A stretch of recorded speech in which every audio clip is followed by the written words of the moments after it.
Well, a couple of months ago, we had the drone mob here in Austin. We got a lot of people locally, and even some people from out of town came to talk about drones and to actually kind of play in the park, but kind of bring awareness of people to what's going on with drones in this country and potential dangers with that. And when we were there, we met some people that were very interesting. One of them is in the studio right now. We've got Bert, and Bert, welcome.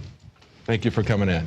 Now, Bert is you're from Poland originally, and when we met, you were telling us a story about how you were always looked up to America, wanted to come here, but you're seeing some very disturbing trends happening in America that you've seen before. And we want to talk about that, but first, you've got a fascinating story about how you got here, and a little bit about what life was like in Poland. And we were talking just before the interview began.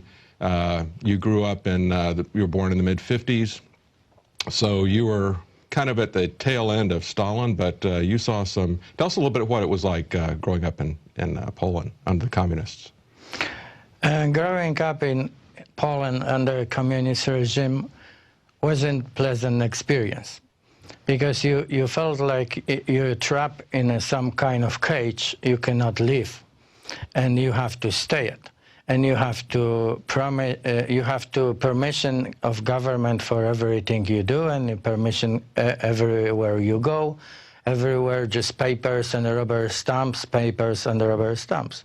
And from the financial point of view and economical point of view, was very hard life, because the food shortages and all the product shortages and everything was worse and worse and worse, and it took like 40 years to fill it. So it was a difficult time, even for a kid like me growing up. I knew my family struggled a lot to feed us, and struggle a lot to get anything for us, clothes and other products. So it wasn't a pleasant experience. We were talking about what had happened in the Eastern Bloc countries, and there had been some revolutions. I was surprised to see that there was some armed resistance in Poland immediately after the war to Stalin and the Soviet occupation. I mean, these are returning military veterans who had their own personal firearms. They were experienced in combat, and they put up a fight for a while there. And then also in '56 in Hungary, there was a successful revolution, which the people were able to change the government, but then the Soviets invaded in force and put back Soviet puppets. But later on, in '68 in Czechoslovakia and Prague, there was a peaceful revolution, and then in 1980 in Poland, solidarity. And what was it that changed in those days? I mean, the '68 revolt in Czechoslovakia wasn't successful. The Soviets came in. What was it, in your opinion, that made the difference between a peaceful revolt in '68 and the peaceful revolt that began with solidarity in the '80s? The big difference between those dates and those movements was the poverty. In '68, there wasn't so much empty stores in Poland as they were in '80s. And poverty brought people to desperation. And they organized underground, because that's the only way they could organize the movements, and they get together in solidarity, and that's what that means, solidarity movement. The people solidarize with themselves and for common goal, and just move ahead with. Now, when we were talking, you said the poverty kind of came about slowly. It's kind of a creeping poverty. Yes, because the corporations, like huge corporations, didn't exist, which control food supplies and control any production. Was a small activity. Small farmers produce food, and they bring food to markets, and that's how people basically existed. And so as you're growing up, you're seeing the small businesses, the small farmers, gradually being strangled out of existence by this government bureaucracy. yes, slowly but surely they destroy the small farmers, small businesses, just like there is in their Communist Manifesto. And abolish, number one, abolish private property. So that means abolish everything what's private. And government control everything, every production. And this is not different if there is a government-owned factory or company which is huge, or private-owned monopolistic company which is huge as well and cooperate with government. This is not different. Right, a monopoly is a monopoly. Yeah, right, exactly. And there is government monopoly, and in other cases a monopoly of somebody who work with government. So this is end up the same. Yeah, it's hard to tell where one stops and the other begins. Yes. Now, what did you see about it? What made you want to come to America from Poland? How did you know about America? The legend of America was always alive in Poland, and I think still is. And it was always dream of mine to come to America. All those movies, westerns, and we as a As a matter of fact, there's a picture on Wikipedia of Solidarity, and they've got a picture of Gary Cooper from High Noon, and they wrote Solidarity in Polish over that. So, so when shortages of every product you need for life was so huge in Poland, that was in 80s, I decided, so enough is enough. I'm not going to waste my life to stay in a line for food, for furniture, for washer, for dryer. I wasn't interested in it. I just had enough, and I decided, so first time I have a chance, I just shut the door behind me, and that's it. You were telling me that everybody, of course, had to wait in line for food. They didn't know what was going to be coming. They would just get in line, and whatever would show up. And the thing I found interesting about it, we were talking about how people formed cooperative networks of individuals so they could pool their time and their resources in that way. But and that's something that you know, we all look at this as individuals, but you know, a lot of people have said if there's an economic collapse or a major disaster here in the U.S., coming out of it on the other side with just you alone is not a very effective survival strategy. You really need to have a community of people who have different skills and who can work together to produce something, right? And help each other. That's the most important, because there wasn't that much issue in Poland if someone buy some food. He always share with family members, and not only closest family members, but many family members. And that's how we survive in many cases. And in many cases, we bought some stuff which was prohibited from farmers directly, and this was like underground activity. What kind of stuff did they prohibit from small farmers?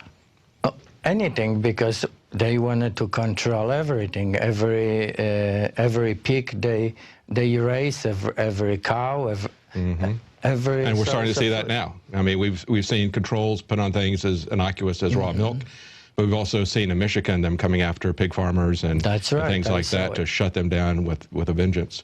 Now, how did you get to the U.S.? That's an interesting story.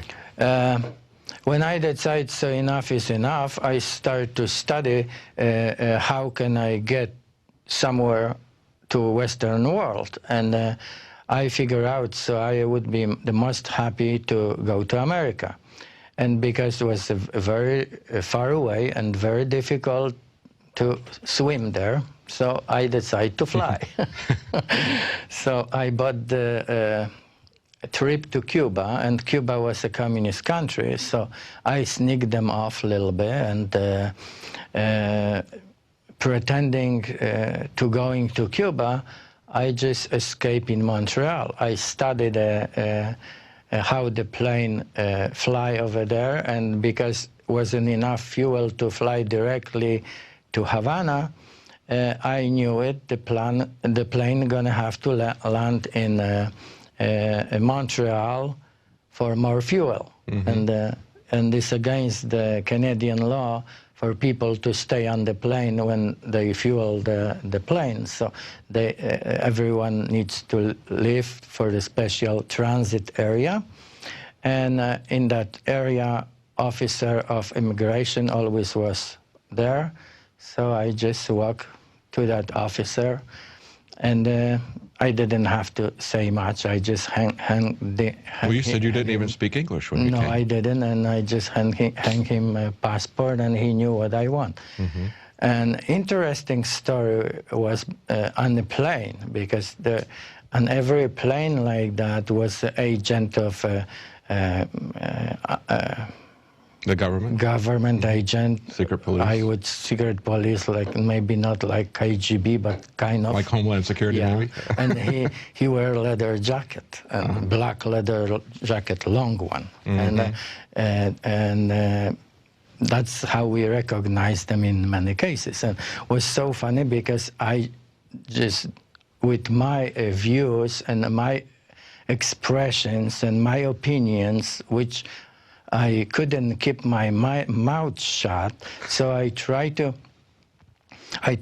be a little bit like them, and I wear black long leather jacket too. So he thought I am the other one, because they did not know each other. Well, now, where did you get all these radical ideas from? You said you watched movies, but did you get it just from that? When you grow under pressure, you became diamond. Yes. You know, yes. And I grow under pressure in communist country in every area of life, and every time we cross the border to Czech Republic, it wasn't Czech Republic then, was Czechoslovakia. Every time we went there, there was a big oppression on the border. They look for everything, and of course, it wasn't that big as right now in the American airports. Yeah, but it was a very, very unpleasant experience. They treat you like a criminal. Even if you just have, let's say, like gold ring, you have to report it, and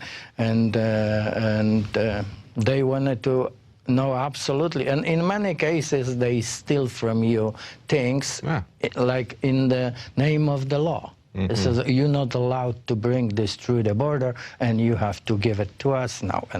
And so many times they rob us. But we went there just to trade.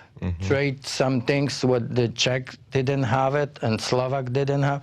And then we bring something to Poland what was not available in Poland.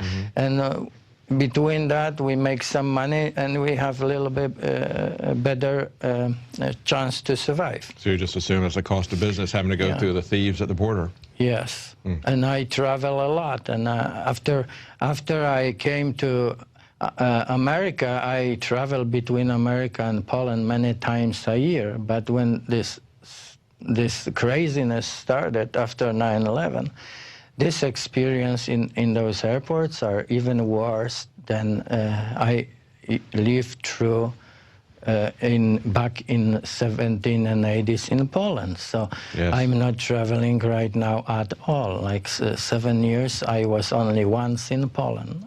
My sons, we went to see Red Dawn. And in that movie, the North Koreans invade the U.S., and they set up, of course, the stereotype of tyranny is to set up checkpoints that civilians have to go through. And when my sons saw the movie, they said, well, it wasn't quite as bad as the TSA. Maybe we should go with the North Koreans, you know, because they're not going in people's pants or what, you know, I mean, it's what we're seeing now. And tell us about that. Tell us how you've seen things change in America from the mid-'80s that you've, when you came here, so 30 years or so?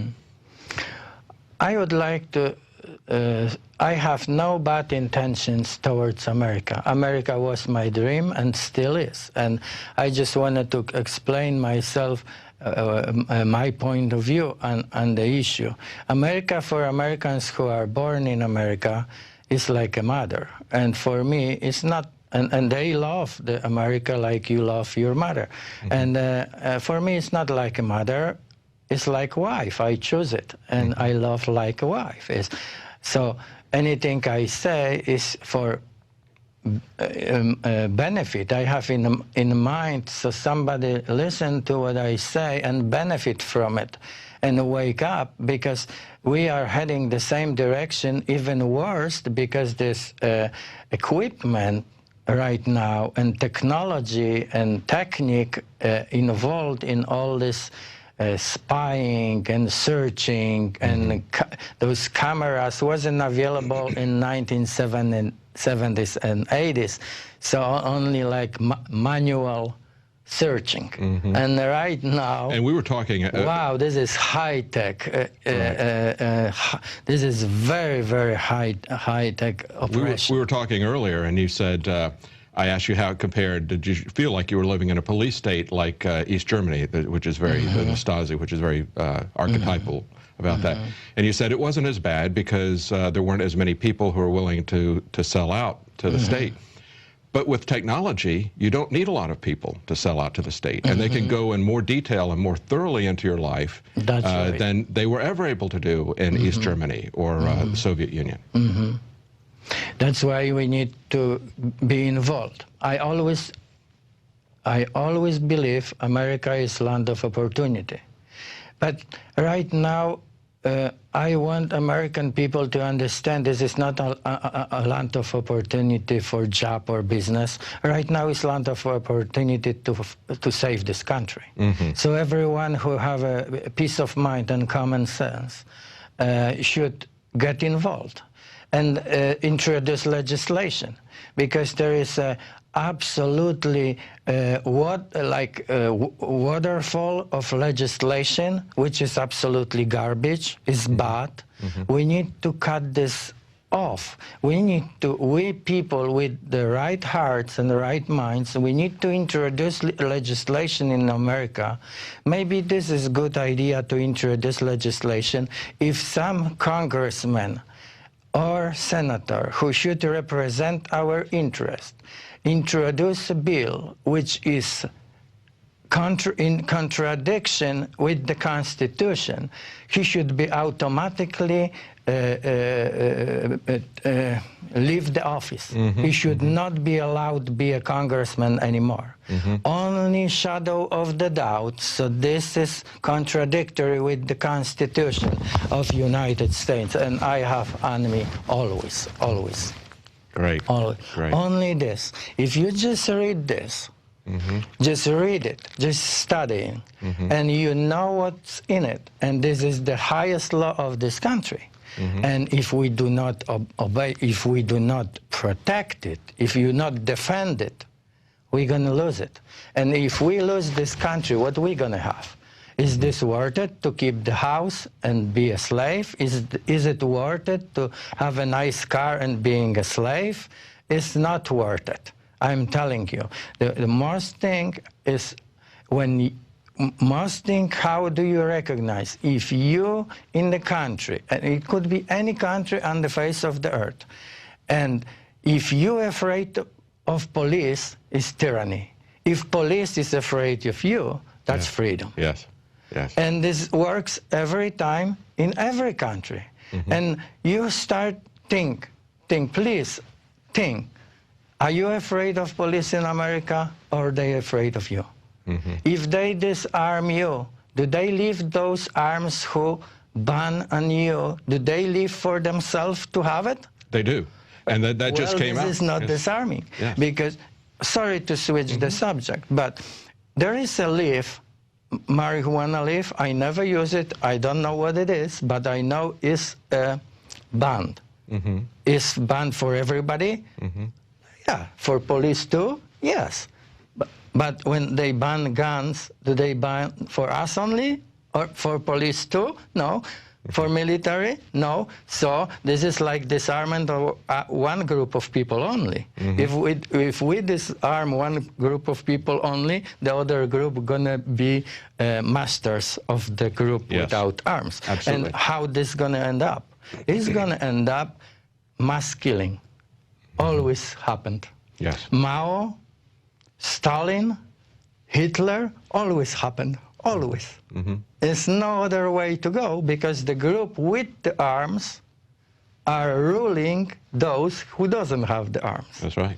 And it's not even just the government. I mean, it's in New York, when they just passed this most extensive ban, they were upset because they didn't make an exemption for retired New York policemen. Okay, they're a separate class now, okay? And they're saying, well, we're going to be at the mercy of the criminals. And it's like, yes, that's the average citizen is saying that, okay? All the citizens are going to be at the mercy of the criminals, not just retired police, if they take the guns. So, yeah, they are increasingly seeing themselves as a separate class. As you said, they're restricting things, just like you saw in Poland. They're restricting making it impossible for small businesses to survive through economic sanctions and bureaucratic red tape.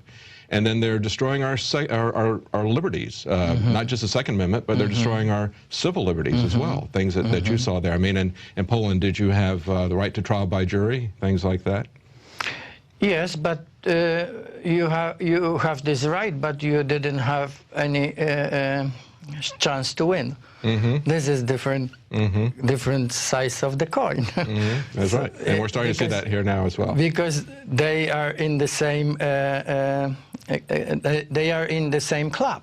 You understand? Jury the same club with government. So, so what? And the way that works itself out here is that people no longer realize that juries were given the task, not that they have the freedom, but they had the duty, as well as the freedom, to judge the law as well as the facts of the case. But they have allowed themselves, because they don't think independently, they don't read the Constitution, they don't read history, they think that they're just there to do whatever the judge instructs them to do.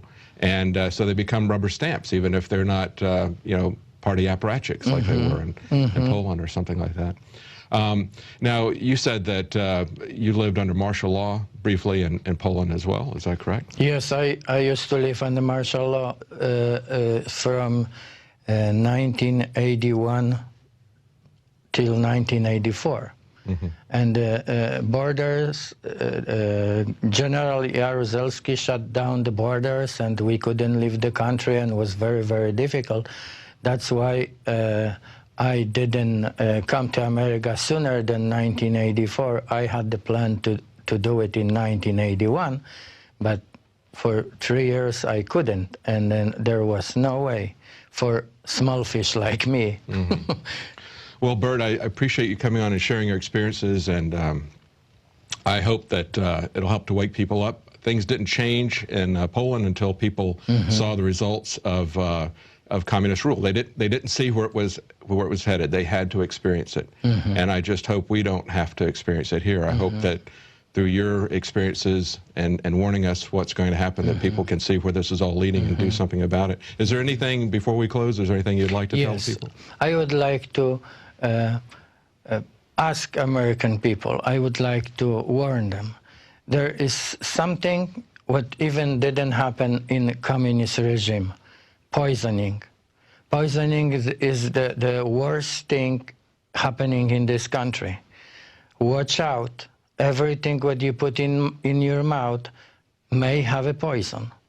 And what's making me very sad, people just doesn't realize that. And if they realize that, their thinking is like, well, this cannot be that bad, and I still gonna drink it, and I still gonna eat it, and I have in mind fluoride in the water. That's one issue. But there is aspartame, there is Splenda, there is sucralose, there is many ingredients in everyday life.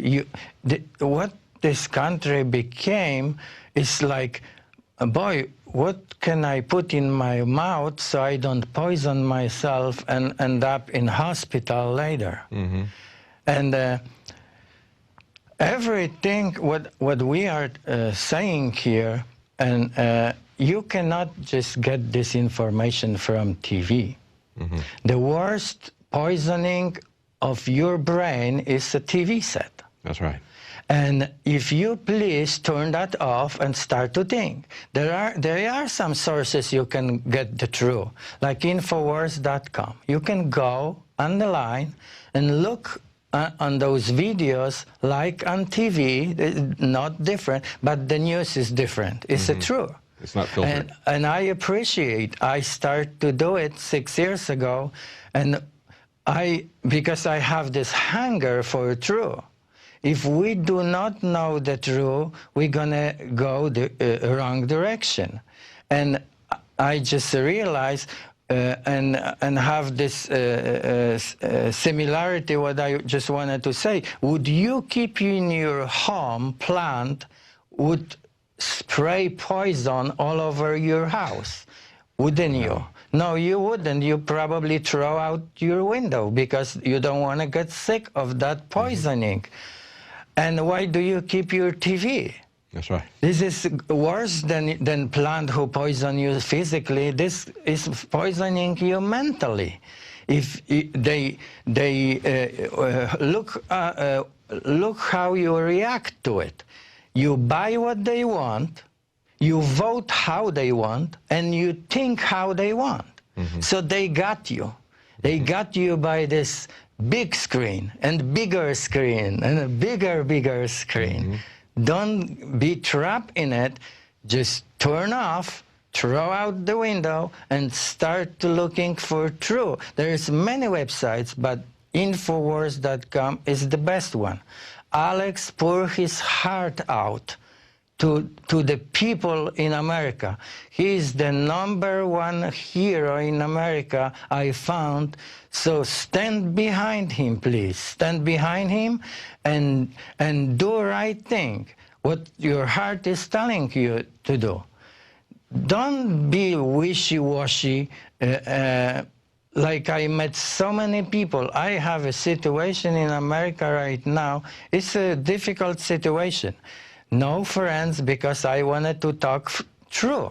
Yes. I don't want to talk baloney and manure, like they say bad words, but I'm not going to use it. It's like bull manure, okay? Right. I don't want to talk like this. Right. I just wanted the truth. And the truth only I found on Alex's website and his staff, those people who have hearts, I can feel it. And thanks God to one gentleman who introduced me 7 years actually ago to that website, and I was in that trap too. I didn't know what's going on. But after studying every day, instead of watching the news on TV, I watch news on Infowars. I know many things what's going on, and I can react to it. Yes. And if you don't believe some news, what you see, you just don't condemn, because condemnation without investigation is the highest level of ignorance. Don't be ignorant. This country needs help. We all need together to help this country to be safe from what's going on.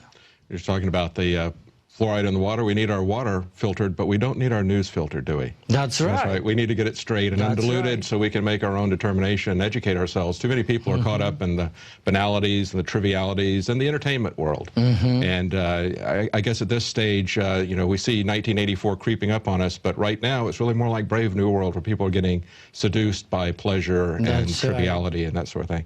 Bert, thank you for coming.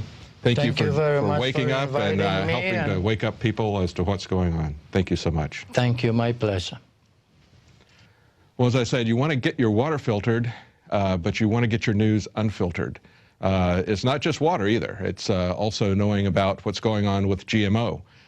Just 2 days ago, there was a breaking news story out of Europe that said that they found very bad substances in GMO crops there that had not been caught by earlier tests.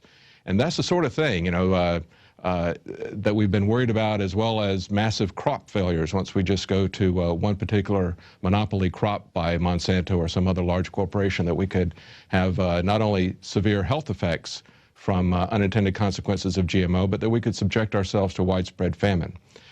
But getting back to the filters, if you want to help support the operation, go to InfoWarsStore.com. We've got plenty of water filters there. You can also find documentaries there that'll help you to understand what's going on with other food and things in the environment. And it helps to support the operation.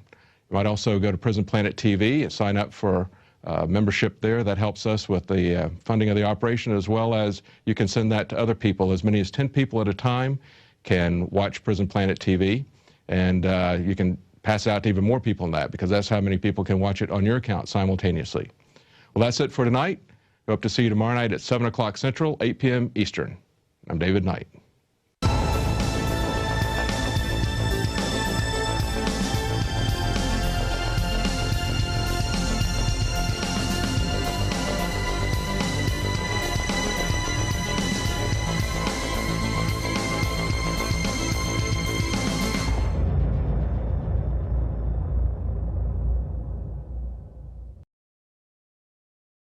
ProPure is introducing Pro One. All of your filtration in one system, portable, on the go. This is a revolutionary system, and I am so pleased to be able to introduce it to you. This is the Pro One by ProPure. You wanted it, you got it. No more do you have 2 or 3 filters to just reduce sodium fluoride. You have a system that cuts out the sodium fluoride and up to 95% of hydrofluorosilicic acid. Advanced manufacturing technology combines silver-impregnated white ceramic with new Aquamedics advanced media for removal of fluoride and other heavy metals, all in one filter element. In the last 20 years, companies have developed technologies that will cut out classical fluoride, sodium fluoride, with a secondary filter. Because sodium fluoride and its derivatives are so incredibly tiny, some of it still gets through, so you've got to add a secondary fluoride filter onto it, which still doesn't cut out some types of fluoride. Ladies and gentlemen, ProPure for 2 years has been quietly developing this with scientists and engineers. It was designed in the U.S. They only have factories that can make this in England. So it's made in England. And this is the only filter that not only cuts out the other bad contaminants and also the fluoride in one step, it cuts out the acid derivative of fluoride. It is the only one that does it. And out of the gates, we have it discounted at 10% off with promo code WATER. This is the system you need to add to all of the ProPure systems that you've gotten from InfoWarsStore.com. The new Pro One filter element does it all. Water, fluoride, and other heavy metals. This is 2-stage filtration in one filter element. To be clear, Pro One water filters, designed and created by ProPure, are the only gravity-fed filters out there, period, that don't just cut out so-called sodium fluoride, but cut out what is added to most water supply systems, and that is hydrofluorosilicic acid, which is a hopped up, energized form of fluoride that is literally dozens of times more deadly to your body. That's what's being added to almost every municipal water supply, not just here in the United States, but in Canada, England, the UK in general, and much of Europe. New Pro One filter elements are good for more than 2,400 gallons, blowing away the competition. The ProPure Pro One is a revolution in gravity-fed filters. Take advantage of this today. It's a win-win. Support the InfoWar by purchasing it from InfoWarsStore.com. Support the broadcast and get the lowest price out of the gates anywhere. So no matter where you live in the world, it is time to get the latest development in gravity-fed water filtration, up to 95% of hydrofluorosilicic acid. No other filter can cut any of that out. Only ProPure and their new system, Pro One. All available at InfoWarsStore.com or by calling 888-253-3139. This is the only system that in one unit helps reduce or remove pesticides, herbicides, chloramines, ammonia, and chlorine, hydrofluorosilicic acid, the most common form of fluoride not covered by other fluoride filter brands, and sodium hexafluorosilicate. This is a revolution against the tyrants. They love putting the toxic acid base of fluoride into your water. They love the fact that it's an adjuvant supercharging the trace Prozac in the water and the hormones and the other chemicals. They love the fact that it supercharges the GMOs that you're eating. By cutting out fluoride, you cut out the turbocharger in all the poison being artificially introduced into your body. This is what I use. It's a win-win. You get a high-quality product at the lowest price. You support the InfoWar. Get your Pro Pure with the new Pro 1 filter today at InfoWarsStore.com or by calling 888-253-3139.